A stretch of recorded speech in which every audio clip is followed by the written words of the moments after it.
Struggling time था, एक उनका सिंगल स्ट्रगलिंग टाइम था और एक मैरिड के बाद वाला भी हमारा स्ट्रगलिंग टाइम था। हम लोग रेंट के घर में रहते थे और इतना ज़्यादा उन्होंने उस गाने के लिए इतनी मेहनत करी थी कि मतलब मैं भी उनके साथ हारमोनियम के पास बैठी रहती थी। लाइक वो गाना अभी भी हम सुनते हैं तो बहुत ही ज़्यादा दिल भर आता है। उस गाने के लिए उन्होंने इतना प्रयास किया है और हमारे पास उस टाइम हारमोनियम भी नहीं हुआ करता था, तो उन्होंने बस मुझे इतना बताया था कि उससे ज़्यादा खुशी मुझे कभी भी नहीं मिली थी जब मेरा पहला गाना आया था। जब मैं मतलब बहुत छोटा था तो उस टाइम एक बार मेरे पापा ने मेरे साथ बोले थे कि मेरे साथ आज उनकी प्रैक्टिस करना। तो जैसे कि प्रैक्टिस में हम क्या करते हैं, सारे गा मा पा धा नी सा गाते हैं, सारे म ग ऐसे कर दे रहा था। तो वो बोले रहे थे नहीं ऐसे नहीं ऐसे नहीं, तो लगभग 10-15 मिनट तक ऐसे ही बोलने में लगे थे कि सारे गा मा पा धा नी सा ऐसे करके गाना है। तो जब मेरे को फाइनली आया तो वो भी बहुत ज़्यादा खुश हो गए थे कि वो अपने दोस्तों के साथ, जो भी उनके दोस्त थे जो उनको बहुत सपोर्ट करते थे, वो लोग जाके शादियों में, पार्टियों में जाके डीजे वालों के पास जाके अपने गाने और अपने एल्बम दे के आते थे। खासकर कि अभी मेरे नया गाने रिलीज़ हुए हैं तो इनको ज़्यादा से ज़्यादा चलाना। कुछ ज़्यादा तो नहीं है, बस किसी प्रोग्राम के थ्रू ही हम लोग भी मिले थे साथ में। उसके बाद से ही फिर शादी की बात हमारी जो है शुरू हुई थी। ऐसा क्वेश्चन पूछना भी मुझे बड़ा अजीब लग रहा है कि किसी ने ऐसा क्वेश्चन पूछा कि फ़ोटोज़ बहुत कम है। तो पहले किसी एक का कॉल आया तो उन्होंने बोला, अब होता है कि अगर फ़ोन नहीं उठा रहे हैं तो फैमिली मेम्बर्स को फ़ोन करते हैं, चिंता होती है। तो उन्होंने बोला कि बात नहीं हो पा रही है, फ़ोन नहीं उठा रहे, तो मुझे लगा शायद सुबह का टाइम है, सोए होंगे। फिर थोड़ी देर बाद दोबारा से कॉल आता है तो उन्होंने हमें बस नॉर्मली बताया कि एक्सीडेंट हुआ है। दक्ष पे आते हैं। दक्ष के लिए सवाल है, विजय का सवाल है, खाने में आपको क्या पसंद है, पहाड़ी पसंद है या देसी, मतलब जो चाउमीन पिज्ज़ा होता है? 4 या 6 तारीख की ऐसी फ़ोटो होगी, 4-6 तारीख की फ़ोटो है ये। तो ये शेविंग वगैरह करवाने जा रहे थे उस टाइम पे, तो उससे पहले एक फ़ोटो खिंचवा के लेके आए। मैंने कहा ऐसी फ़ोटो क्यों खिंचाई? कह रहे ये एक याद रहेगी। मैंने कहा जब तक आप जाओगे नहीं तो लोग पहचानेंगे कैसे? पप्पू कार्की ठीक है, एक नाम है, पप्पू कार्की नाम के कई सारे लोग होंगे, कैसे पता चलेगा कि पप्पू कार्की आप ही हो? गाँव के, जब सबसे मेन तो हमारे गाँव के जो अपने लोग होते हैं वो देखना चाहते हैं ना सबसे ज़्यादा कि हमारे गाँव में हमारा लड़का आया है। और मैंने कहा आजकल सभी लोग जा रहे हैं, इसी तरीके से भी थोड़ा बहुत पहचान मिलती है, तो आप लोग आप जाइए वहाँ। उतरड़ी कौतिक लगेरो, उतरड़ी कौतिक लगेरो, सरयू का बगड़ में तले मेले उलो, बागनाथ मंदिर में झूलो मेरी सरूली, ओ मेरी सरू, मेरी सरूली। तो पहाड़ की जब बात आती है तो पहाड़ के गीत और पहाड़ का गायन काफ़ी सुना और समझा जाता है। कई ऐसे गीत हैं जो लोगों के दिल में रच बस गए हैं और ऐसे कुछ गीत हैं। एक युवा गायक हुए हमारे पप्पू दा, पप्पू कार्की उनका नाम हुआ। बहुत ही कम समय में उन्होंने एक नई पहचान अपनी बना दी थी और जब हम कुमाऊं के गायकों की बात करते थे तो उनका नाम बड़ी प्रमुखता से लिया जाता था। आज पप्पू दा हमारे बीच नहीं हैं, लेकिन पप्पू दा की यादें हमारे बीच हैं, पप्पू दा के गीत हमारे बीच हैं और पप्पू दा की विरासत को आगे बढ़ाने वाला हमारा बीच है। दक्ष कार्की हमारे साथ हैं और साथ में कविता जी भी हमारे साथ हैं, पप्पू कार्की जी की पत्नी। आप दोनों का बहुत बहुत स्वागत है। थैंक यू वेरी मच हमें टाइम देने के लिए। एंड इंटरव्यू की शुरुआत करते हैं, बट मैं आपसे बहुत ज़्यादा फॉर्मली बात नहीं करूँगा। तो दक्ष का गाना, कल एक नया गाना आया है सांवरी, कल आपने उसको लॉन्च किया है। दक्ष, इंटरव्यू की शुरुआत आपसे ही करते हैं और सबसे पहले 2 लाइनें आपके गाने की से हो जाए। सांवरी सांवरी सांवरी, सांवरी सांवरी सांवरी, वरण तेरी सांवरी, अरे बाजली बाजली बाजली, घुंघर खटुमा बाजली। बहुत सुंदर, बहुत सुंदर। ये गाना जो है आप पीके स्टूडियो का जो यूट्यूब चैनल है, पीके एंटरटेनमेंट, उस पर आप सुन सकते हैं। और दक्ष कार्की ने कई ऐसे गीत गाए हुए हैं जो पप्पू दा की यादों को अपने आप में संजोए हुए हैं। आप दोनों को फिर से एक बार स्वागत। और कविता जी पर आते हैं। कविता जी, जब हम पप्पू दा की बात करते हैं, आप, क्योंकि आपसे बेहतर कोई उनके बारे में बता नहीं सकता, और सबसे पहले मैं ये बात करना चाहूँगा कि अब भी जो मौजूदा है पप्पू दा के जाने के बाद किस तरह की ज़िंदगी आप बिता रहे हैं, क्या कर रहे हैं अभी आजकल हाल में? आजकल बस जैसे डेली लाइफ सबकी होती है, ऐसे उनके ना होने से तो बहुत मतलब एक बहुत बड़ी कमी जो है जीवन में, वो हमारा जो भी अपना होता है अगर वो हमसे दूर चले जाता है तो वो तो महसूस होती है, बट जीवन एक ऐसी है कि जिसको आगे बढ़ाना हमें होता ही है, चाहे हम फैमिली में बंधे हैं, सिंगल रह रहे हैं, बच्चे के लिए या माँ बाप के लिए, किसी भी तरीके से अपने जीवन को आगे व्यतीत करना होता है। कमी तो हमेशा हर चीज़ में उनकी रहती है, किसी भी चीज़ से, बट आगे बढ़ रहे हैं और दक्ष के पीछे लगे हुए हैं। सिंगिंग में थोड़ा सा उसका अपना इंटरेस्ट भी है तो उसको मैं थोड़ा सा बढ़ावा दे रही हूँ, और साथ में उसकी जो पढ़ाई है, जो सबसे पहले एजुकेशन सबसे पहले आता है, तो उसके पीछे भी मैं लगी हूँ साथ में इसके। और स्टूडियो का भी हम लोग अपना काम जो है धीरे धीरे आगे बढ़ा रहे हैं, उसको हमने रोका नहीं है। 6 साल करीबन हो गए उनको गए हुए, तो 6 साल से हम लोग स्टूडियो के पीछे भी काफ़ी काम कर रहे हैं, ताकि एक उनका जो नाम है और जिस लगाव से उन्होंने उस स्टूडियो को ओपन करा था कि जैसे पहले इतना बच्चों को जो है ना प्लेटफॉर्म नहीं मिल पाता था, जो छोटे छोटे बच्चे होते हैं, छोटे गांव से होते हैं, तो वो चाहते थे कि वो कम से कम कीमत में आके अपना जो है यहाँ पर गाना रिकॉर्ड कर सकें, और उस माध्यम से उनको एक पहचान मिल सके कि वो भी गाना गाते हैं और उनकी आवाज़ भी है। तो वो काम हम लोग भी धीरे धीरे पूरी टीम के साथ मिलके कर रहे हैं। बहुत बढ़िया काम कर रहे हैं, और पीके एंटरटेनमेंट में जो गाने आते हैं काफ़ी मिलियंस में चले जाते हैं। दक्ष, आप पे आएंगे। मम्मी ने तो पप्पू दा की एक जो आपकी हालिया जीवनी है उसके बारे में बता दिया। दक्ष कार्की के मन में पप्पू दा की क्या यादें हैं, अपने पप्पा की क्या यादें हैं? जैसे कि अगर उनके साथ में मतलब रहता था तो घर में, तो उनके साथ मतलब जैसे कि बहुत ज़्यादा मस्ती करता था, जैसे कि घर में ऐसे जैसे कि ऐसे लड़ाई वाला खेलना। गेम ऐसे। या जो करते हैं, सही बात है।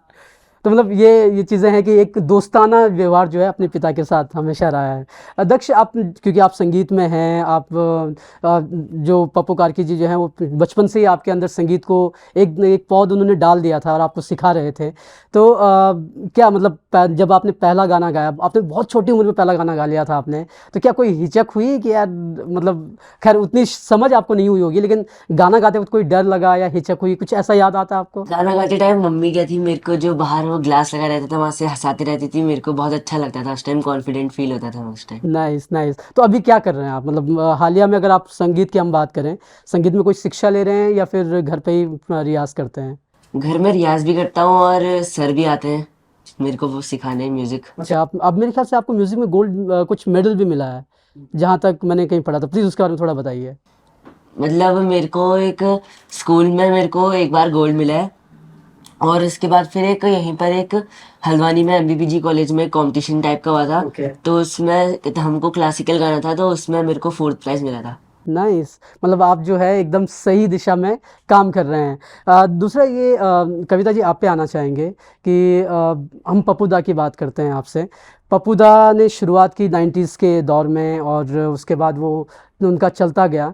एक उनका बड़ा फेमस गाना था छमना छोरी वाला गाना, उसका मैं क्योंकि आप लोग व्लॉग्स भी बनाते हैं, मैं वैसे बता दूं कि कविता कार्की और दक्ष कार्की जो है व्लॉग्स भी बनाते हैं, डेली व्लॉगर्स हैं।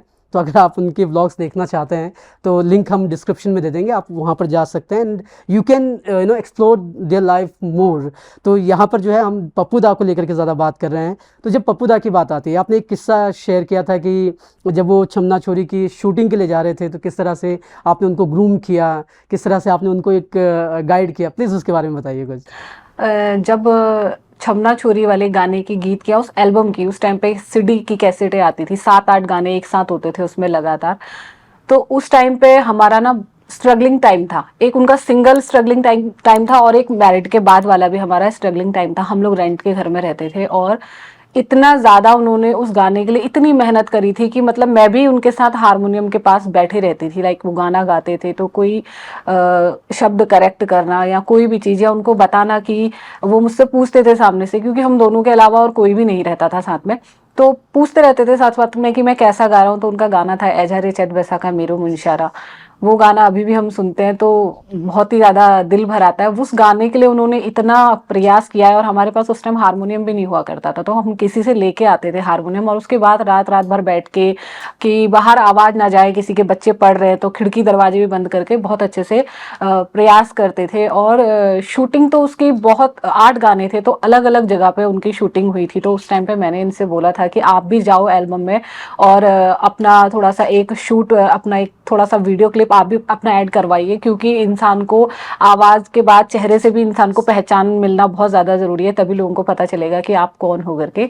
तो इस तरीके से जितनी भी एल्बमें आती थी, थोड़ा थोड़ा छोटा मोटा जो भी चीज़ रहती थी कि मैं भी उनको बताती थी या मुझसे पूछते थे, तो वो चीज़ें होती रहती थी साथ में। जैसा मैं दक्ष के लिए भी करती हूँ, अभी भी उसको भी कोई भी चीज़ में राय चाहिए होती है तो वो मेरे पास आता है, तो मैं उसको बताती हूँ। एक गाइडिंग फोर्स आप दोनों के लिए रही बस, हैं हाँ, हमेशा हाँ, शुरुआत से। वो ये कविता जी, जब बात करते हैं जब पप्पू कार्की का पहला एल्बम आया 90s के दौर में, और तब उन्होंने अपने गुरु जो हैं उनके कृष्ण कार्की, उनके साथ वो इस गीत को लाया। अब मैं खैर आपकी शादी तो बहुत बाद में हुई है, बट कोई ऐसा किस्सा उस पहली शुरुआत से जुड़ा हुआ जो आपके साथ पप्पूदा ने शेयर किया हो, कोई अगर आपको याद आता है तो? वो बताते थे ऐसे, उसका कोई स्पेशल ऐसा कोई किस्सा तो नहीं है, बट वो अपनी सिंगिंग का ही बताते थे कि जब वो स्टार्टिंग में दिल्ली गए थे, वो दिल्ली गए ही इसीलिए थे कि उनको उस टाइम पे ज़्यादातर स्टूडियोज़ या कंपनियां, जो कंपनी के जो प्रोड्यूसर वगैरह रहते हैं वो सब वहीं रहते थे, दिल्ली में ही रहते थे।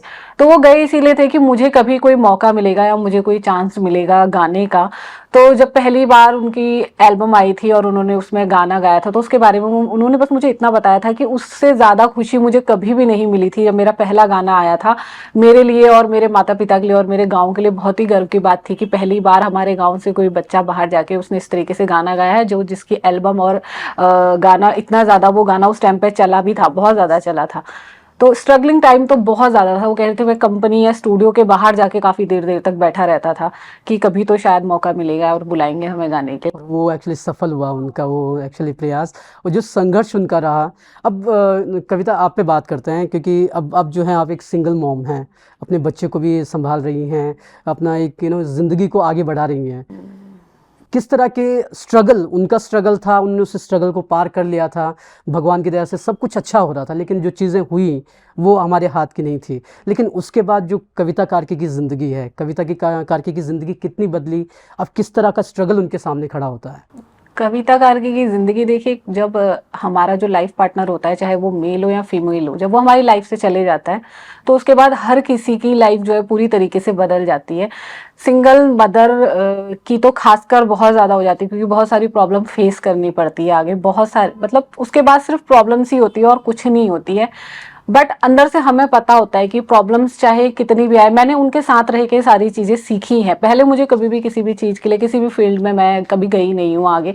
जो भी था, मैं हम लोग साथ में रहते थे, जितनी राय होती थी हमारे घर के अंदर तक, वो जो भी बातें होती थी सिंगिंग से लेके, बट मैं कभी भी किसी भी मंच में नहीं गई थी इससे पहले।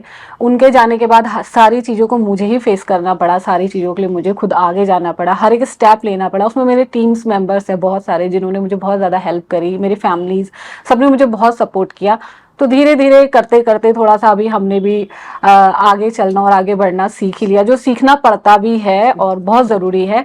तो प्रॉब्लम्स तो बहुत सारी रही, बहुत प्रॉब्लम्स तो ऐसा है कि अभी भी आती रहती हैं, फेस करना है और आगे बढ़ना है, बस यही सीखा है। Very true, very true. आपने सही कहा कि ज़िंदगी में रुका नहीं जाता, आगे आपको बढ़ना होता है।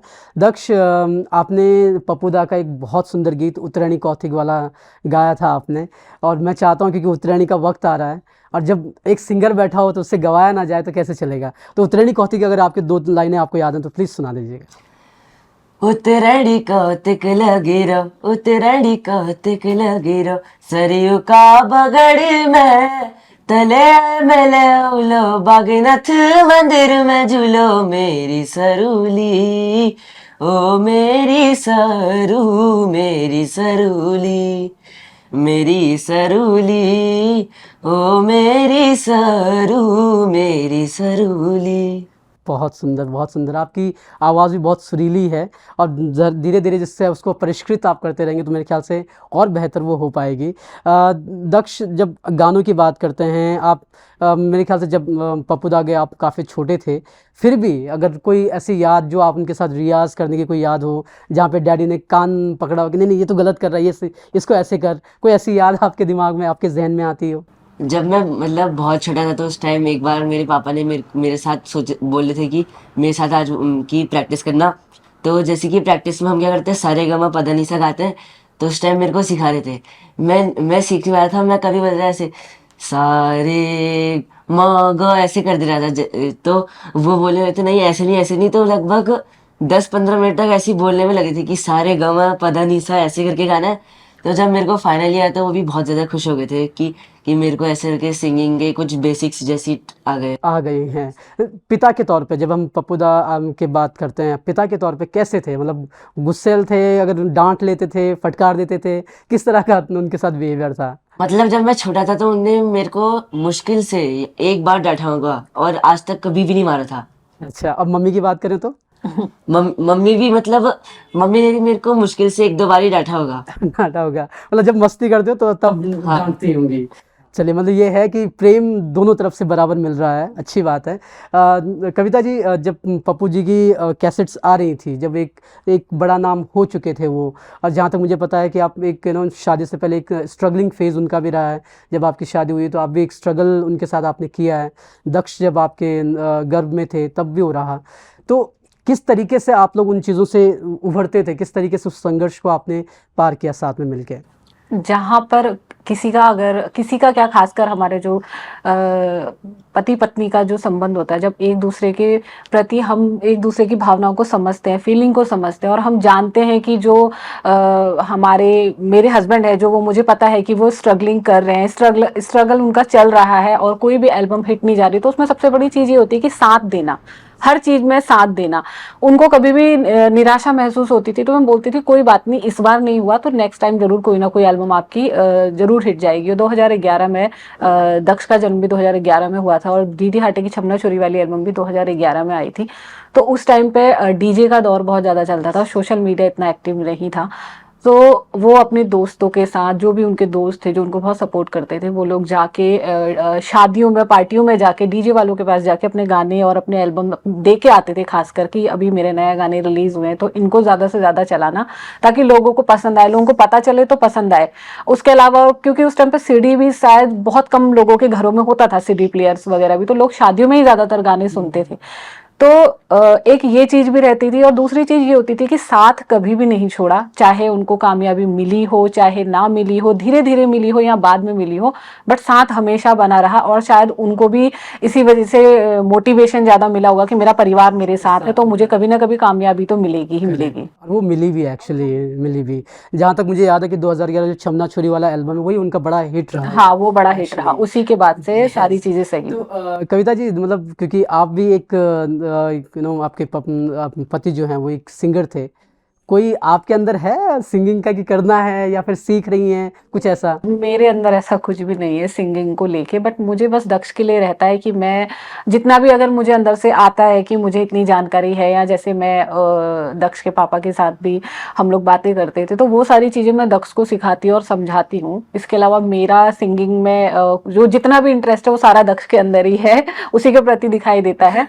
और मुझे कुछ इंटरेस्ट है, बट मैं गाना वाना मैं गाती नहीं हूँ। हाँ जी। रियाज वैसा जैसे प्रोफेशनल करते हैं वैसे नहीं करते? कुछ नहीं, वो सब चीजें कुछ नहीं है। नहीं है। हम बात करते हैं कविता सावंत की। कार्की तो वो 2010 या 11 में बनी है। कविता सावंत क्या करती थी, कहाँ रहती थी? पहले हम लोग, मेरे पापा पुलिस में थे, पुलिस में सर्विस करते थे। हम लोग यूपी में रहते थे, मुरादाबाद में। हमारी पैदाइश भी वहीं हुई। गांव हमारा पिथौरागढ़ है, बड़ा भी।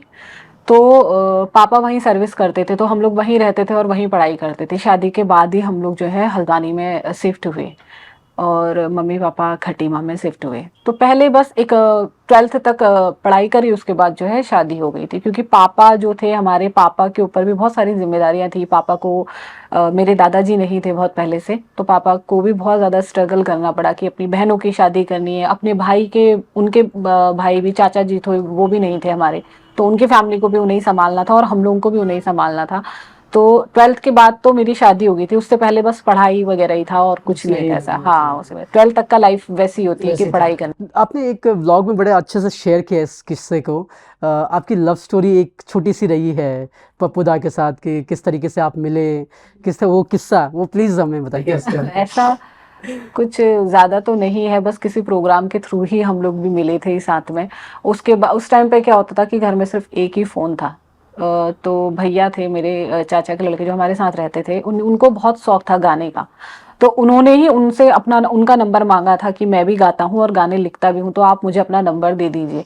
तो उन्होंने जब उनसे नंबर शेयर किया तो घर में फिर बातें होती थी कि कभी मम्मी से भी बात कर ली, क्योंकि वो भी अब गांव छोड़ के हल्द्वानी में अकेले ही रहते थे, तो एक कोई पारिवारिक माहौल मिल जाए तो उनको भी अच्छा लगता था कि अपनापन जैसा महसूस होता था। तो उसके बाद से ही फिर शादी की बात हमारी जो है शुरू हुई थी कि शादी करना चाहते हैं। तो घर वालों से बात करी तो उसके बाद बात आगे बढ़ गई। आगे बढ़ गई और आप दोनों जो हैं दंपति बन गए। हाँ। एक एक जो सवाल एक हमारे व्यूअर ने भी पूछा था कि उनका ये सवाल था कि आप दोनों की फ़ोटो जो है कम से कम सोशल मीडिया पे एक ही फ़ोटो नज़र आती है जिसमें दक्ष भी हैं, आप हैं और पपुदा हैं।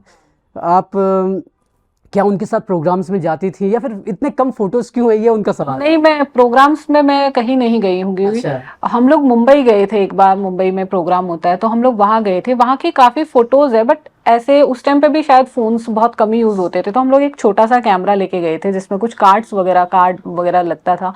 तो वो कैमरा भी पता नहीं अब कहाँ होगा, उससे फ़ोन में ट्रांसफ़र होंगी या नहीं होंगी फ़ोटोज़, बट उसमें हमने, मैं तो उस टाइम पे सोशल मीडिया में थी भी नहीं, फेसबुक में। मैं, आप मेरा अकाउंट अगर चेक भी करेंगे तो आई थिंक 2018 में ही मेरा अकाउंट बना हुआ भी है, जनवरी या फरवरी में। तो और दूसरा क्या था कि फ़ोन की जो फोटो, हमारी जो फोटोज़ थी जो भी हम क्लिक करते थे वो दक्ष के पापा के फ़ोन में थी, आईफोन में।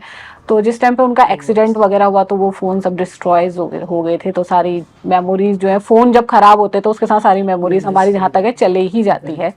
तो ये चीज़ें हैं। और ऐसा क्वेश्चन पूछना भी मुझे बड़ा अजीब लग रहा है कि किसी ने ऐसा क्वेश्चन पूछा कि फोटोज बहुत कम है, और लोगों के पास तो कहाँ कहाँ की ऐसी ऐसी फोटोज है जो हमारे पास भी नहीं है। हम लोगों की साथ वाली फोटोज ना, मैं कभी देखती हूँ, कभी मुझे कोई दिख जाती है, किसी ने यूट्यूब में वीडियोस डाल रखी है फोटोज को कलेक्ट करके या कहीं से शेयर कर रखी है, तो मुझे भी खुद याद आता है कि अच्छा ये वहाँ की फोटो है, इतने सन की फोटो, ये तो हमारे पास भी नहीं है। क्या बात है। मतलब हैं, लोग हैं, बस लोगों को दिखती नहीं है। हाँ, दिखती नहीं है। यहाँ देखो, लोगों के मन में तो कई तरीके के सवाल आते हैं, तो ना बहुत सारी चीजों के ना हम जवाब दे सकते हैं, ना हम किसी को ये चीजें समझा भी सकते हैं, है ना। दक्ष, बात करते हैं आपकी। आप पढ़ाई भी कर रहे हैं और सिंगिंग भी साथ में कर रहे हैं। अगर मैं करियर के तौर पे आपको पूछूं कि अभी तो मतलब आप करियर की दिशा तय कर रहे हैं, क्या सिंगिंग में ही जाना चाहेंगे या कोई दूसरा करियर भी दिमाग में कि यार ये भी साथ साथ करेंगे। जैसे कि अभी मैं छोटा ही हूँ तो अभी मतलब बदलते रहता है करियर। जैसे कि अभी तो खैर मैं सिंगिंग में ही जाना चाहता हूँ। वैसे बड़े होके सिंगिंग करूँगा तो वो भी ज़्यादा बढ़िया होगा।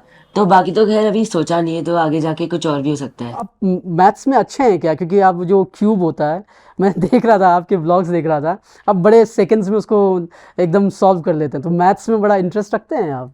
हाँ, वैसे इतना ज़्यादा इम्पोर्टेंट भी नहीं है कि अगर मैथ्स में सही हो तो क्यूब में भी। वैसे अगर मैं यार हमारे लिए तो इम्पोर्टेंट है, हम तो 2 घंटे में नहीं कर पाए उसको, तो इसलिए हम पूछ रहे हैं। खैर, अच्छा, मैथ्स में मतलब इंटरेस्ट उतना नहीं है। हाँ, लेकिन इंटरेस्ट है काफ़ी। ओके, इंटरेस्ट है। ये है कि सिंगिंग पहली प्रायोरिटी होगी करियर के तौर पे, एंड देन दूसरी चीज़ें होंगी। तो एक दक्ष, जब आप छोटे थे और जब स्कूल में आप जाया करते रहे होंगे और जब पप्पूदा एक नाम बन चुके थे, अगर कोई याद अगर आपको होगी, नाम बन चुके थे, तो क्या दोस्त लोग भी पूछते अरे पप्पू कार्की का बेटा है? कभी ऐसा ऐसा कोई वाकया हुआ है आपके साथ? ना, उस टाइम मैं छोटा था तो ज़्यादा कुछ जैसे जानते नहीं थे बच्चे। समझ नहीं थी। ट्रू। कविता जी, एक, मुझे नहीं पता आप इसका जवाब देंगी या नहीं देंगी, लेकिन मैं फिर भी ये सवाल आपके सामने रखना चाहूँगा। 9 जून 2018 को वो हादसा हुआ, किस तरीके से कविता को मालूम पड़ा, किस तरीके से परिवार को एक पता चला कि ये चीज़ें हो चुकी हैं, मामला अब नहीं आगे बढ़ने वाला? हम लोग उस टाइम पे खटीमा में थे, बच्चों की गर्मियों की छुट्टियां पड़ती हैं, तो मैं अपनी मम्मी लोगों के यहाँ गई थी। उसी टाइम मेरे पापा ने मकान बनाया था एक्चुअली। और जो दक्ष की दादी है वो तो गांव में ही रहती है पहले से ही, बहुत सालों से आते रहते हैं बीच बीच में। हम लोग खटीमा में ही थे तो कोई उनके किसी मित्र का फ़ोन आया मेरे पास। मित्र मतलब जो जिनसे हमारा फैमिली गेट टुगेदर हमारा रहता ही है। बहुत सारे ऐसे फ्रेंड सर्कल होते हैं फैमिली में जो कि फिर हमसे भी अटैच्ड हो ही जाते हैं, तो उनकी फैमिली और हमारी फैमिली लाइक सेम ही है। तो पहले किसी एक का कॉल आया तो उन्होंने बोला, अब होता है कि अगर फ़ोन नहीं उठा रहे हैं तो फैमिली मेम्बर्स को फ़ोन करते हैं, चिंता होती है। तो पहले एक किसी का कॉल आया तो उन्होंने बोला कि बात नहीं हो पा रही है, फ़ोन नहीं उठा रहे, तो मुझे लगा शायद सुबह का टाइम है, सोए होंगे। फिर थोड़ी देर बाद दोबारा से कॉल आता है तो उन्होंने हमें बस नॉर्मली बताया कि एक्सीडेंट हुआ है। तो मुझे लगा नॉर्मली ही एक्सीडेंट होगा, इतना कुछ नहीं रहा होगा। तो इतना ध्यान भी नहीं था कि हम फ़ोन चलाएं और सोशल मीडियाज़ वगैरह चेक करें। हम तो सीधे रेडी होके और वहाँ से आ गए थे। जब हम हल्द्वानी पहुँचे तो फिर उसके काफ़ी देर के बाद हमको पता चला कि ये चीज़ हो चुकी है करके। तो फिर और घर में तो शायद हमसे भी पहले पता चल गया था कि, और मैंने सामने से घर फ़ोन किया नहीं, मुझे लगा कि नहीं बताती हूँ, ज़्यादा ज़रूरी नहीं है, सिर्फ चोट वोट लगी होगी तो उनको भी क्या इतना बताना, पहले मैं जाके देख लेती हूँ कि क्या मामला है। जब हम लोग यहाँ पहुँचे तो उसके काफ़ी देर, जैसे ही हम मतलब हल्द्वानी पहुँचे तो उसके बाद ही हमको पता चला कि चीज़ें जो है ऐसी हो गई। खराब हो गई हैं।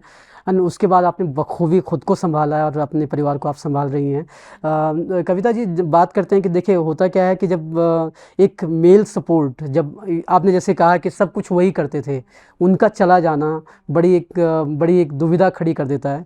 कविता कार्की अब अकेली हो चुकी थी और समाज का जो नज़रिया है, समाज किस तरीके से आपको देख रहा था कि यार ये लड़की कर लेगी या ये लड़की अब इसको गाँव चले जाना चाहिए, किस तरह की चीज़ें आपके आसपास हो रही थी?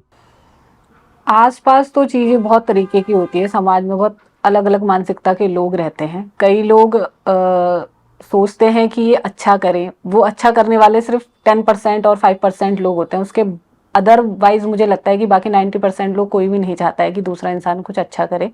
वो यही चाहते हैं कि बस अब, क्योंकि उसके बाद ना इंसान के सोच बहुत ज़्यादा चेंज हो जाती है। अगर फैमिली का जो मेल पर्सन होता है वो चले जाता है तो उनकी भी मेंटलिटी बहुत अलग, जो बल्कि साथ में वाले लोग होते हैं जो पहले हमें लगता था कि वो हमें सपोर्ट करते हैं, अच्छा मानता है, तो उसके बाद उन लोगों की सोच भी हमें पता चल जाती है कि बट वो कैसे हैं करके। लेकिन मैंने कभी भी किसी की बात को मैंने सीरियसली नहीं लिया। मेरे मम्मी पापा दोनों मेरे साथ थे और वो मुझे बहुत अच्छे से गाइडेंस करते थे। मेरे पापा मुझसे अभी फ़िलहाल मेरे पापा भी नहीं है, 1-2 साल हो गए, तो पापा ने जो है बहुत ही अच्छे से मुझे समझाया भी है और बताया भी है कि किस तरीके से आपको अपनी लाइफ को फेस करना है और आगे बढ़ना है। अगर समाज की हम सुनने पे आ गए, समाज की भी सुनो लेकिन उतनी तक सुनो जहाँ तक आप परेशान ना हो। अच्छी चीज़ें फॉलो करनी चाहिए और बुरी चीज़ों को पीछे छोड़ देना चाहिए। तो मैंने तो कभी भी किसी की बात पे, चाहे वो कैसे भी लोग थे, या उन्होंने अच्छी बात करी या बुरी बात करी, ना मैंने सुननी चाहिए और ना मैंने सुनी है, क्योंकि मेरा मेन मकसद था कि मुझे उस नाम को लेके आगे जाना है, बच्चे को लेके आगे जाना है और जीवन को अपने आगे बढ़ाना है, बच्चे को समझाना और उसको संभालना है। क्योंकि बातों से जो होता है ना, कभी भी जीवन चलता नहीं है आगे, कि अगर हम लोगों की बातें सुनेंगे कि वो क्या चाह रहे हैं हमसे, हम अगर ये सुनेंगे तो हम आगे नहीं बढ़ पाएंगे, अपने जीवन को आगे नहीं बढ़ा पाएंगे, और ना ही जो आज हम है वो हम होते। समझ रहे हैं ना आप मैं क्या कहना चाह रही हूँ? तो पर एक आपकी हिम्मत की दाद देनी पड़ेगी, बिकॉज़ होता क्या है कि जब पहाड़ी समाज में जब महिला अकेली हो जाती हैं तो उनके लिए काफ़ी बंदिशें खड़ी हो जाती हैं, बट आपने उस बंदिश को तोड़ करके व्लॉगिंग जैसा एक सब्जेक्ट जो है जिसमें आपको खुद को एक्सप्लोर करना है और कैमरा हाथ में पकड़ना है, मतलब ये व्लॉगिंग की शुरुआत कैसे हुई? कि ये आउट ऑफ मजबूरी था या फिर वो एक था कि शौक पूरा करना है? नहीं, मजबूरी तो ऐसी कुछ भी नहीं थी। दक्ष करता था स्टार्टिंग में ब्लॉगिंग, लॉकडाउन के टाइम पे, तो उसी टाइम पे स्टार्ट ही हुआ था। आई थिंक व्लॉग 2020 की बात है जब हम लोगों ने व्लॉगिंग स्टार्ट करी थी। दक्ष ने करी थी, मैंने भी नहीं करी थी। 2019 या 20 में दक्ष ने स्टार्ट करी थी, तो ये सिंगल अपनी व्लॉगिंग करता था। तो अकेला बच्चा, लॉकडाउन में कहीं जाना नहीं, कुछ नहीं, घर के अंदर ही, तो ज़्यादा चीज़ें क्रिएटिव नहीं हो पाती थी। तो धीरे धीरे फिर मुझे लगा, जब हमारा घर बन गया 2021 की बात है, तो उसके बाद मुझे लगा कि अब सारी चीज़ें सही हो गई है, कोरोना भी ख़त्म हो चुका है, लॉकडाउन भी खुल चुका है, तो थोड़ा दक्ष जो है स्कूल चले जाएगा, उसके बाद कुछ भी ऐसी चीज़ नहीं रहेगी जिसमें हम उसमें कोई एक्टिविटी दिखा सकें, क्योंकि लोगों को क्या जानना होता है पूरा सुबह से लेकर शाम तक क्या एक्टिविटी आप करते हो, क्या आपकी दिनचर्या है। तो उसके बाद से फिर मैंने सोचा कि मैं भी साथ में उसको सपोर्ट करने के लिए, या जैसे भी लोगों को पसंद आएगा, उसके बाद ही मैंने 2021 में मैंने ब्लॉगिंग स्टार्ट करी थी, वरना चैनल तो 2019 लास्ट में ही दक्ष ने अपना ब्लॉगिंग चैनल एक्टिव कर दिया था। हम कम ब्लॉगिंग करते थे, वीकली करते थे, या 10 डेज में एक ब्लॉग डाल दिया। उसके बाद से हमने ब्लॉगिंग स्टार्ट करा, तो फिर हमने ये डिसाइड किया कि हम डेली ब्लॉगिंग ही करेंगे। डेली ब्लॉगिंग में फिर हमने अपना मिनी ब्लॉग भी ऐड किया साथ में, एक मिनी ब्लॉग मॉर्निंग में और डेली ब्लॉग दोपहर में हमारा रोज का आता है। तो ऐसे कोई मजबूरी नहीं थी, बस बच्चे को अच्छा लग रहा था तो उसका साथ देने के लिए हम भी आ गए। आज ये क्योंकि व्लॉगिंग आप कर रही हैं, एक महिला जब व्लॉगिंग करती है और कम से कम पहाड़ी समाज में, तो थोड़ा सा क्या ऐसा लगा कि यार कोई किसी ने सवाल उठा लिया हो? नहीं, क्या कर रही है? नहीं, हमारा पहाड़ी समाज इतना भी ज्यादा नहीं है कि वो किसी भी महिला के कुछ करने पे पाबंदी लगा दे। ये तो अच्छी चीज है ना, हम कोई गलत काम थोड़ी कर रहे हैं जो हमसे 100 सवाल पूछेंगे। ऐसा कोई कुछ भी नहीं है कि किसी ने मुझे रोका या टोका हो, बल्कि मेरी फैमिली, मेरी नंद दक्ष की जो बुआ है, 2 ही भाई बहन थे मेरे हस्बैंड, एक उसकी बुआ है वो भी यहीं हल्द्वानी में रहती हैं, वो भी सामने से अच्छा लगता है कि लोग कहते हैं कि दक्ष और दक्ष की मम्मी ब्लॉगिंग करते हैं। मेरी सास, इसकी जो अम्मा है गांव से, वो भी बताती हैं कि हम, अब उनको फोन इतना चलाना नहीं आता बट कभी किसी ने दिखा दिया तो अच्छा लगता है, उससे पता तो चलता है कि हाँ बच्चे घर में अच्छे से रह रहे हैं या क्या चीजें हो रही हैं करके। तो ऐसा कुछ भी नहीं है कि समाज में किसी ने कुछ कहा हो, ऐसा कोई नहीं है। और समाज से ज्यादा हमें अपने परिवार के लिए होता है, हमारा परिवार हमारा साथ दे रहा है और हमारे रिश्तेदार और हमारे जो दोस्त हैं वो हमारा साथ दे रहे हैं, तो उसके अलावा और क्या चाहिए। क्या चाहिए। वेरी ट्रू है, मतलब अगर परिवार साथ है तो दुनिया एक तरफ, परिवार एक तरफ होता है। Very true. अब बात करते हैं आपकी एक अर्निंग की। किस तरीके से आप परिवार चला रही हैं? क्या व्लॉगिंग ही पूरा वहीं से हम घर चला रहे हैं या फिर कोई और भी जरिए हैं? नहीं, यूट्यूब ही एक जरिया है हमारे पास, वैसे और कोई जरिया नहीं है। यूट्यूब में हमारे 2-3 चैनल हैं एक्चुअली। एक पप्पू कार्की यूट्यूब चैनल जो पहले से है हमारा, एक दक्ष कार्की का चैनल है, एक मेरा भी अपना चैनल है। उसमें मैं थोड़ा अपने डेली रूटीन के कुछ वीडियोस वगैरह या कुकिंग के वीडियोस इस टाइप की चीज़ें डाल देती हूँ। तो हाँ, जरिया तो यूट्यूब ही है, इसके अलावा और कोई जरिया नहीं है। और कोई जरिया नहीं है। स्टूडियो है। स्टूडियो तो आप चला हाँ, रही हैं। बस। जब ये हुआ कविता जी, जब पप्पू दा चले गए, उसके बाद एक ये हुआ कि काफ़ी लोगों ने मदद करने की कोशिश की और उसमें एक बॉलीवुड के जो हमारे एक्टर हैं संजय मिश्रा जी, जो पप्पू दा के साथ कई स्टेज पे भी नज़र आए, तो उन्होंने जो है दक्ष कार्की के स्कूल की जो एक पढ़ाई का खर्चा था, उन्होंने कहा था कि मैं उठाऊंगा। तो किस तरीके का उस समय क्या ऐसा मिला है या फिर किस तरीके का सपोर्ट आपको उनकी तरफ से दिया गया? नहीं, कहा था उन्होंने, मैंने भी सुना था ये चीज़ें, बट मैं इसमें 100% श्योर नहीं हूँ क्योंकि मैंने भी बाहर सुना था, बट ऐसा कुछ भी नहीं हुआ। ये चीज़ें उनकी तरफ से सपोर्ट नहीं है। दक्ष के स्कूल की तरफ से हमें सपोर्ट है बहुत ज़्यादा। जो दक्ष के स्कूल के ऑनर हैं गीतिका बलूटिया मैम और दीपक बलूटिया सर, उन लोगों ने हमें बहुत सपोर्ट किया है। उन्होंने, जो संजय मिश्रा जी हैं, उन्होंने कहा था या किसी और एक्टर ने भी कहा था, ऐसा हमने भी सुना था, बट वो चीज़ें जो है हुई नहीं, हो नहीं पाएंगी। वो अब रियल थी या क्या थी हमें नहीं पता, बट वो चीज़ नहीं हुई। क्या मतलब उसके बाद संजय मिश्रा जी ने या किसी ने फ़ोन करके आपसे बातचीत की इस बारे में? नहीं, उन्होंने कोई बात नहीं करी, बट मैंने ही उनसे एक आध बार सामने से फ़ोन करके बात करी थी। हम 30 जून को जन्मोत्सव करके कार्यक्रम मनाते हैं, पप्पू कार्की जन्मोत्सव, तो उसमें मैंने उनको इनविटेशन के लिए मैंने उनको कॉल किया था सामने से। मैंने उनसे और हिमानी शिवपुरी जी है जो, उनसे मैंने सामने से ही बात करी थी। तो उसके बाद ऐसे, क्योंकि मैंने बोला ना, मैं तो कभी भी एक्टिव थी नहीं, तो मेरे से तो कांटेक्ट करने का या बात करने का शायद उनको भी सामने से लग रहा होगा कि मैं किस तरीके से बात करूँ। ये चीज़ें थी और क्योंकि आपने धीरे धीरे चीज़ें खुद अपने हाथ में ले ली और आप आत्मनिर्भरता जो है वो आप में साफ झलकती है। दक्ष, बात करते हैं सिंगिंग में आप आ रहे हो, पहाड़ के गाने आप गा रहे हो, अगर थोड़े से परिष्कृत हो जाते हैं, पूरा सीख जाते हैं, उसके बाद क्या बॉलीवुड में ट्राई करने का है कुछ दिमाग में? ट्राई करूँगा, एक बार देखूँगा। अभी तो है नहीं, क्योंकि अभी मतलब इतना इंटरेस्ट नहीं है ऐसे बॉलीवुड में गाने वगैरह का।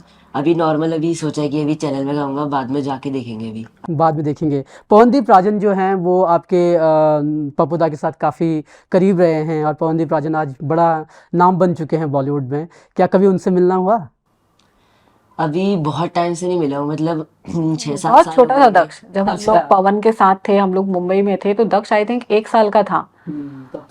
फिर हाँ, और जब वो द वॉइस ऑफ विनर बना था उस टाइम पे भी शायद दक्ष छोटा ही था, 1.5-2 साल का। तो उसके बाद से तो वो पवन भी भारी है, यहाँ नहीं है, तो उसका कोई वो नहीं है उससे कि कांटेक्ट या मिल जाए करके, क्योंकि हम ही नहीं मिले। मैं भी आप मिले उनसे? मैं भी एक ही बार, उसके बाद मैं भी एक बार मिली थी।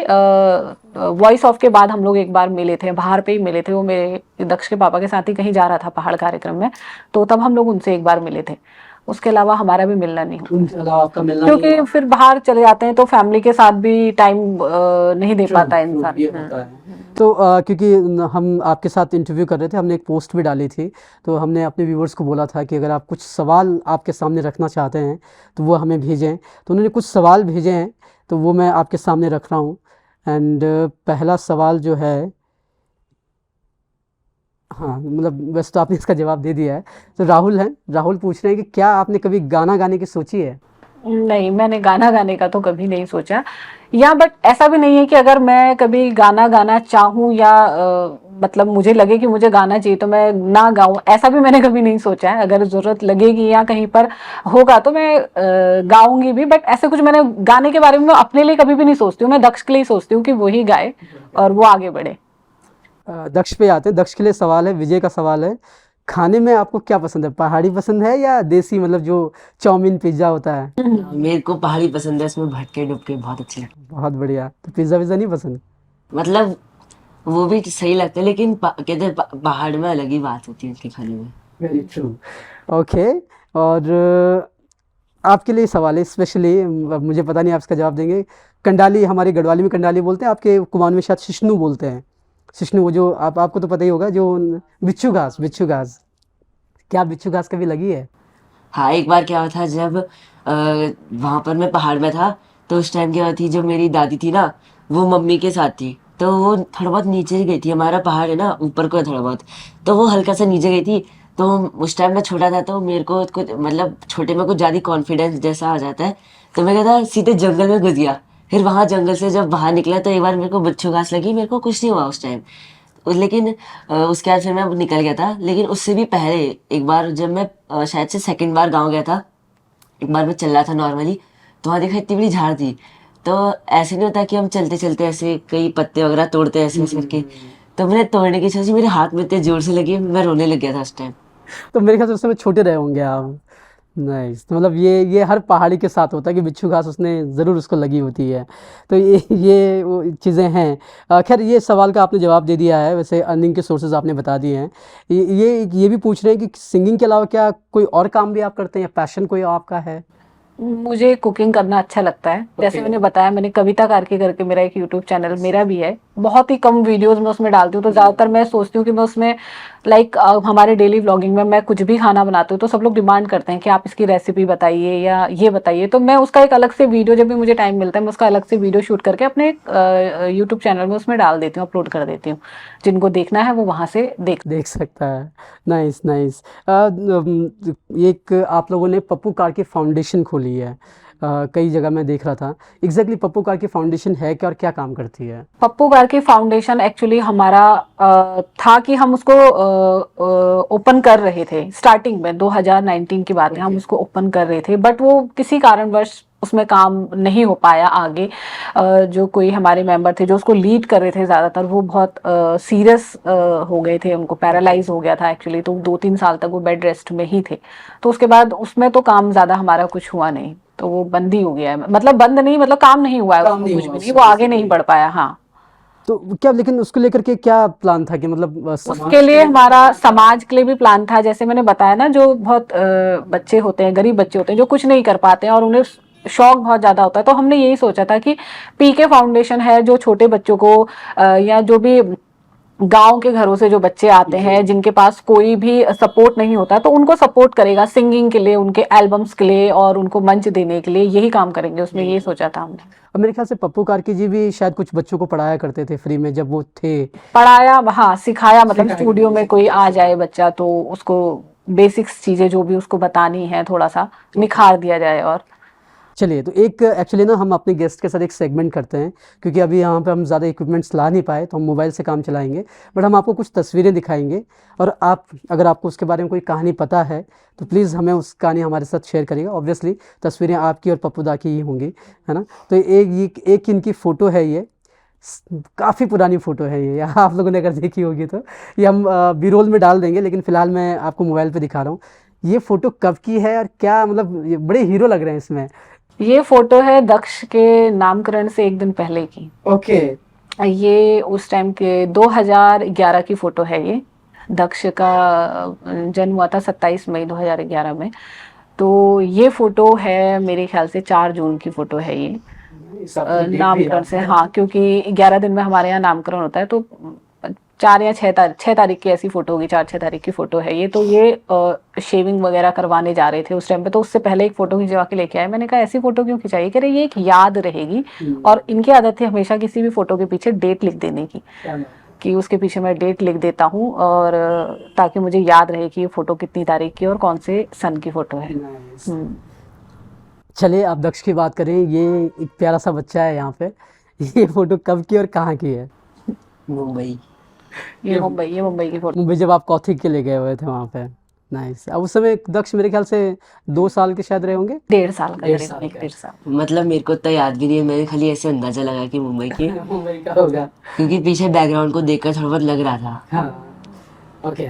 तो ये फोटो तो आप पहचानती होंगी शायद, ये ड्रेसिंग जो है वो आपने ही करवाई है जिसकी हम बात कर रहे थे। ये दीदी हाटे की छमला छोरी की एल्बम के लिए ये वाला जो ड्रेस है हमने सेलेक्ट किया था कि इस टाइप का कुछ लुक रखेंगे, तो ये तभी की फोटो है ये वाली। ये जब आपने, मैं आपने का व्लॉग देख रहा था इससे रिलेटेड, आपने बता रहे थे कि बड़ी शर्मा रहे थे कि यार मैं अपना फेस नहीं दिखाऊंगा या कुछ इस तरीके से। मना कर रहे थे कि मैं नहीं जाऊंगा और सही नहीं लगेगा। मैंने कहा जब तक आप जाओगे नहीं तो लोग पहचानेंगे कैसे।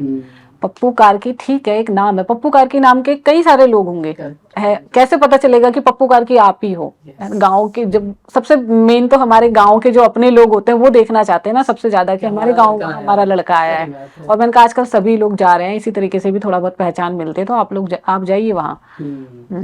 एक और फोटो है, लास्ट फोटो, इसकी ये कहाँ का फोटो है? एक्चुअली ये हमारा लास्ट फोटो है। ओके। इसीलिए ये फोटो सबसे ज्यादा एक्टिव है सोशल मीडिया में, क्योंकि ये हमारा लास्ट फोटो था। हम लोग जा रहे थे दक्ष का एडमिशन कराने के लिए। ओके। तो ये जून का ही फोटो है और अप्रैल मई आई थिंक तब का फोटो है। हम लोग दक्ष के एडमिशन के लिए जा रहे थे इंस्पिरेशन स्कूल में। सजा हुआ है। हाँ, तो हम उसके लिए जा रहे थे, स्कूल में एडमिशन के लिए जा रहे थे, उसी दिन का फोटो है। Nice nice. आपने बताया कविता जी कि आपने 2021 में आप घर आपका नाम पे हुआ, क्या उससे पहले किराए पर ही रहते थे क्या? हाँ, उससे पहले हम किराए पे रहते थे। हम लोग शादी के बाद से ही किराए पे रहते थे और 2021 में 20 में हमने घर लगाया था और 2021 में हमारा घर बन गया था। तो उसके बाद फिर हम लोग अपने घर में शिफ्ट हो गए। लॉकडाउन के टाइम पे घर बनाना स्टार्ट किया था। तो ये है, मतलब चीज़ें जो हैं बड़ी सीधे तरीके से चलने लग गई, आगे चीज़ें बढ़ने लग गई हैं। 2-3 सवाल आखिरी में, आपका ज़्यादा वक्त नहीं लूँगा। एक सवाल ये भी है कि जब पप्पूदा की बात होती है, काफ़ी सम्मान के साथ उनका नाम लिया जाता है और कहा जाता है कि अगर आज वो होते तो शायद नेगीदा या उनके समकक्ष वो खड़े होते। इतने बड़े उन गायकों को उनको माना जाता है और कुमाऊँ या गढ़वाल दोनों जगह पे उनका नाम है। लेकिन फिर भी क्या कभी एक होते ना, एक हेटर्स कहीं ना कहीं पैदा हो ही जाते हैं। जब आप अच्छा काम कर रहे हो तो कोई 2-4 लोग ऐसे हो ही जाते हैं जो आपकी नुक्स निकालने के लिए बैठे हुए रहते हैं। क्या कभी ऐसा टकराव हुआ किसी से कि यार वो बंदा ऐसा था? मेरा तो कभी किसी से कोई टकराव नहीं हुआ और मुझे लगता है कि शायद इतना भी ज्यादा कोई हेट नहीं करता होगा जो किसी एक सिंगल मदर और एक बच्चे से इतना ज्यादा हेट करे कि उसको सामने मिलके या ऐसी कोई बातें कहें। पीठ पीछे तो देखिए बहुत बातें होती हैं, वो तो मैं ऐसी बातों को कभी सच मानती भी नहीं हूँ। जब तक कोई मुझसे सामने से नहीं मिलेगा या सामने से मुझसे कोई बात नहीं बोलेगा या जब तक मैं नहीं सुनूंगी और मैं नहीं देखूंगी तो मैं पीठ पीछे किसी भी बात को सच नहीं मानती हूँ कि फलाने ने ये कहा या किसी ने कुछ कहा। मुझे यकीन नहीं होता इन सब बातों पे। ट्रू। ये एकदम सही कहा आपने, क्योंकि बातें होती रहती हैं, पीठ पीछे जो बात करते हैं उनको पीठ पीछे ही बोलना होता है, सामने की हिम्मत कभी नहीं होती उनकी। तो दक्ष, एक बार फिर से आप पे आएंगे एंड एक सुन ले दगड़िया, मतलब उनका, मैं उसको वर्ल्ड फेमस गाना बोलूँ तो भी शायद कम हो, उस गाने की अगर 2-3 लाइनें आप हमें सुना सके प्लीज़। सुन ले दगड़िया बात सुनी जा, बात सुनी जा तू मेरी, हिरदी में नाच तेरो, आँखों में अनवार तेरी। बहुत सुंदर, बहुत सुंदर। ये गाना शायद कविता जी ने भी अपनी आवाज़ में गाया था।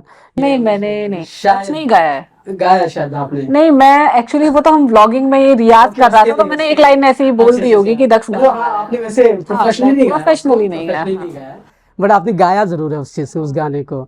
अब पप्पू कार्की की कई ऐसे गीत हैं जो काफ़ी फेमस हैं, काफ़ी अच्छे चले हैं, लेकिन जब हम आपका पर्सनल फेवरेट पूछें तो कौन सा गाना होगा वो? सुन ले दगड़िया। दक्ष का वही है, मतलब उनके सुन ले दगड़िया मेरे ख्याल सबसे ज़्यादा सुनने वाला उनका जो गाना है वो सुना गया और जाना गया।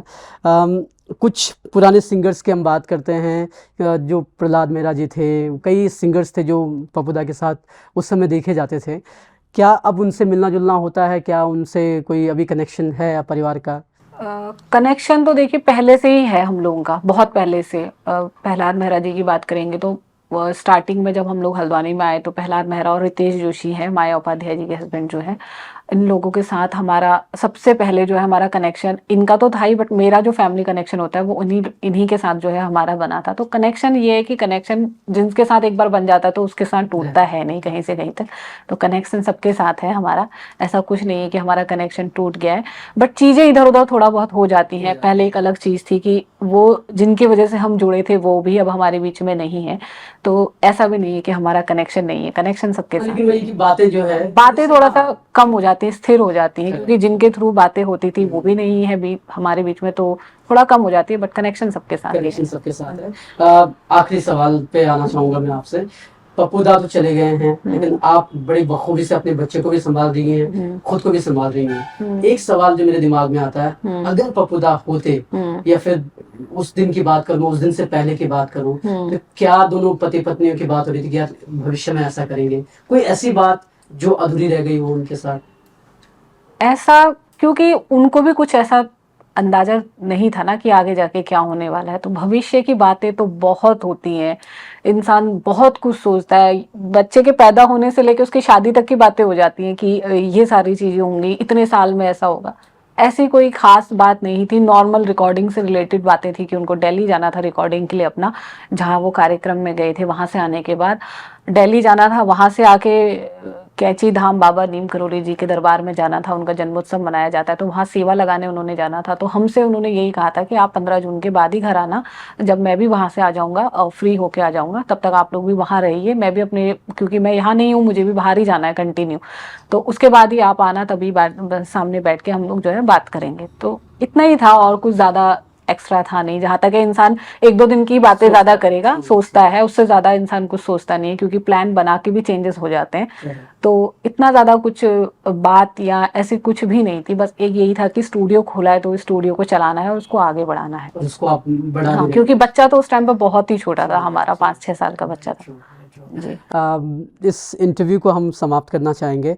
दक्ष, आपके कोई भी गीत जो आपका हो या फिर पप्पूदा का हो, उस गीत के साथ 1-2 लाइनें कोई भी गाने की जो आपको याद आता हो।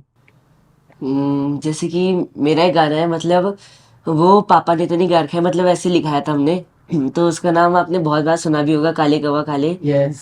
सब लोग जब भी मिलते तो बोलते कि यही गाना सुन रखा है हमने, बहुत ज़्यादा सुन रखा है, अला अच्छा लगता है। प्लीज उसकी 2 लाइनें। काले कौवा काले, काले कौवा काले, घुघती माला काले, घुघती माला काले, तू मेरो बड़ली जाले, मैं सुनु को घर दी जाले, मांग में पूसे की रोटी, काले कौवा काले, काले कौवा काले, काले कौवा काले, घुघती माला काले, घुघती माला काले। बहुत सुंदर, बहुत सुंदर। कविता जी, मैं एक्चुअली इस इंटरव्यू को एंड करने वाला था, लेकिन एक सवाल, लास्ट सवाल एक और आ गया मेरे जहन में। पप्पूदा ने एक इंटरव्यू दिया है, जो मतलब जिस तरीके से हम इंटरव्यू कर रहे हैं, उनका एक इंटरव्यू उन्होंने हिमालयन न्यूज़ को शायद दिया था। क्या उस दिन कोई बात हुई थी कि यार मैं इंटरव्यू देने जा रहा हूँ और क्या करूँ क्या ना करूँ, कुछ ऐसी बात करें आपको याद आती है? नहीं, एक्चुअली बहुत ज़्यादा कॉन्फिडेंस रहते थे हर बात को लेके।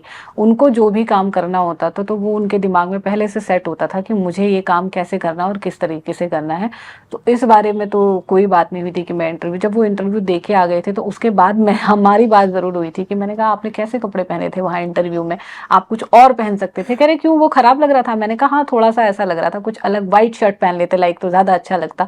तो बोले थे वो अचानक में वो इंटरव्यू हुआ, मैं दिल्ली गया हुआ था किसी काम से, तो सामने से फ़ोन आ गया, तो अचानक से ही मैं वो इंटरव्यू देने के लिए गया, तो ज़्यादा बात भी नहीं हो पाई और ज़्यादा मैं सोच भी नहीं पाया, क्योंकि मैं रेगुलर बेसिस पे अपने कपड़े लेके गया था।